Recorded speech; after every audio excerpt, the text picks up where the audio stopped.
My dear friends, I hope this finds you well. Chag Sameach, Moadim L'Simcha. Last night I watched a movie that had been it was in my attention for the past couple of weeks. Not really sure why, but it kept on popping up everywhere, and I needed a little bit of time to relax. And so I watched the film. It's called The Biggest Little Farm. It's a documentary about a couple which, they basically had this dream to buy some land, and they didn't have a background in farming, but they did research. They crowdfunded the money and they bought some farmland just a bit north of Los Angeles, and they wanted to build and run the farm based upon traditional farming practices. And they brought in a consultant, this guru, and it's a really powerful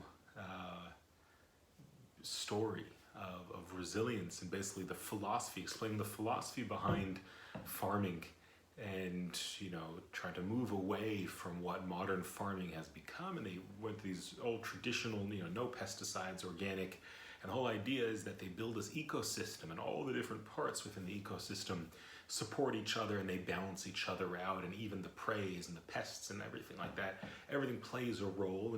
And the film explored the challenges that they felt, and eventually the success that they found. And it's an incredible film. I really, I cannot recommend it more. And what was interesting to me was, it's a really inspiring film. At the end of the film, it's like, wow, incredible. And, they have to deal with the wildfires in California, and it's an incredible story. But at the end, when I finished, I felt sad.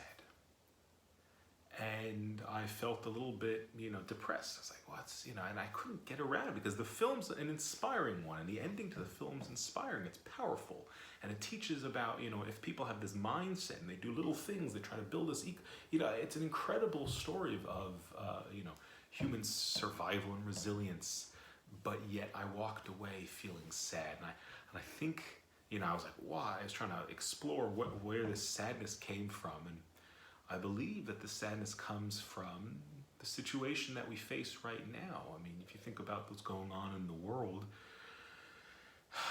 here you have this small group of people who built something really powerful, but the systems and the structures that we as humanity have built have become so overwhelmingly crooked and problematic, that we have a situation that we are facing right now, where we have this kind of virus, which is deeply impacting the way we all live, and it's really upending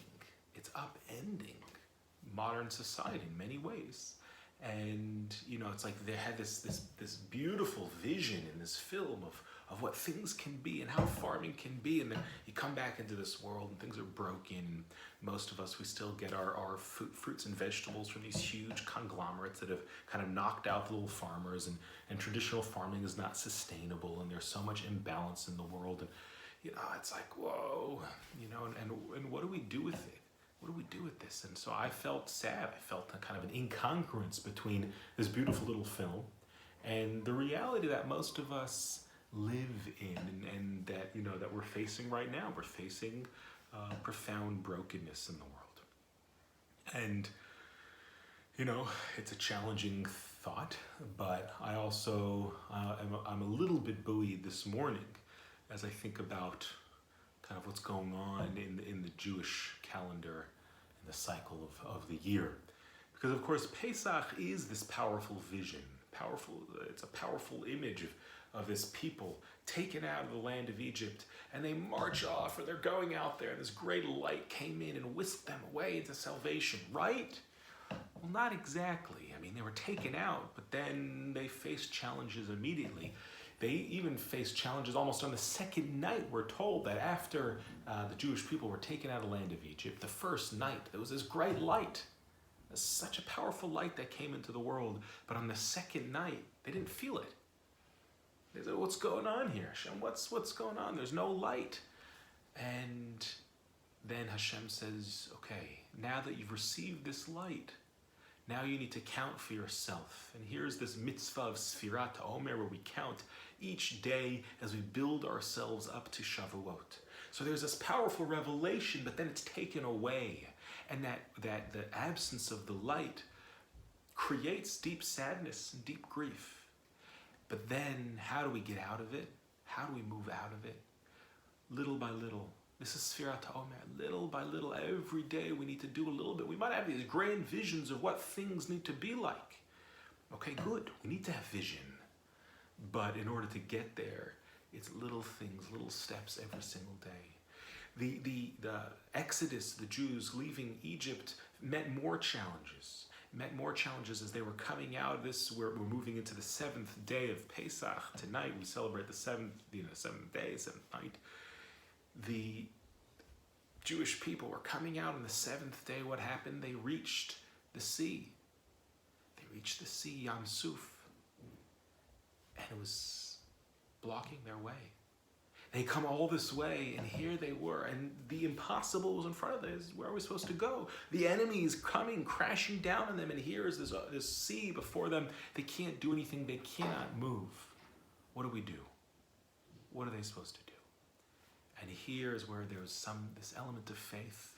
That they had this vision, they believed deeply in what it was that they were supposed to do, but yet then there was a block in the way, and they had to have deep faith and say, okay, somehow, some way, it doesn't make sense, but we believe in this process, we believe in this journey, we know that we're going somewhere.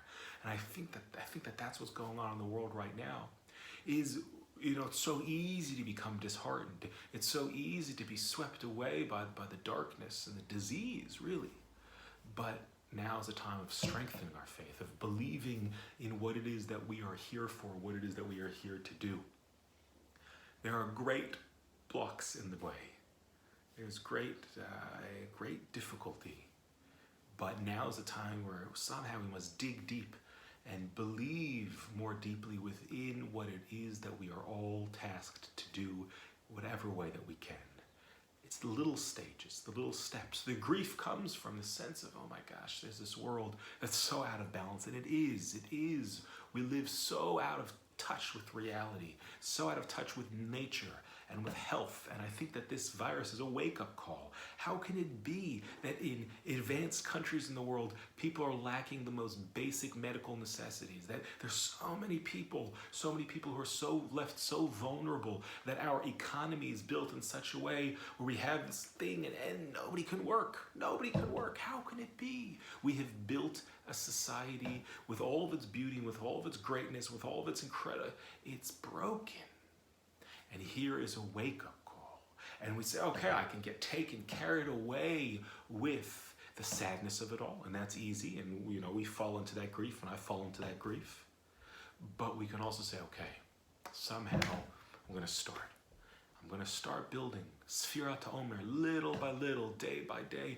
It's just believing in that path, believing in that journey, believing in that goodness. Even as we walk up to the sea, the Yam Suf, the sea of reeds that we all face in life, the things that are blocking us in our path. Say, okay, I don't know, I don't get it, I don't understand it, but I'm just going to keep on. I'm going to jump in. I'm going to move forward, and somehow goodness, the seas will split, and we'll move forward into goodness.